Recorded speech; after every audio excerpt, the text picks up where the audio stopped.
ለሰው አይገባውም እንጂ ትልቁ በሽታ ብቸኝነት ነው። ትልቁ መከራ ብቸኝነት ነው። የብቸኝነት ክፋት የሚገባን ሰው ያጣለት ነው። ሰው አብሮን እያለ ግን ትርጉሙ አይገባንም።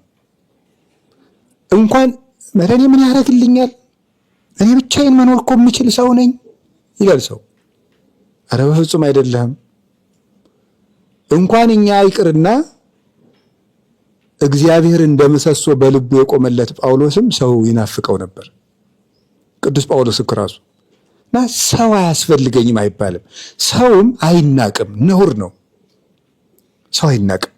እገሌ ምን ይጠቅመኛል፣ በቃ አልደርስባት ትድረስብኝ፣ የራስህን ኑር አይባልም። በቃ የሰው ልጅ ብቻውን ይኖር ዘንድ መልካም አይደለም። ቃል የሚለው ቅዱስ መጽሐፍ እኮ ለትዳር ብቻ አይደለም። ብቸኝነት ለሰው የተፈቀደለት አይደለም። ስለዚህ ሰው ህብረታዊ ፍጡር ነው።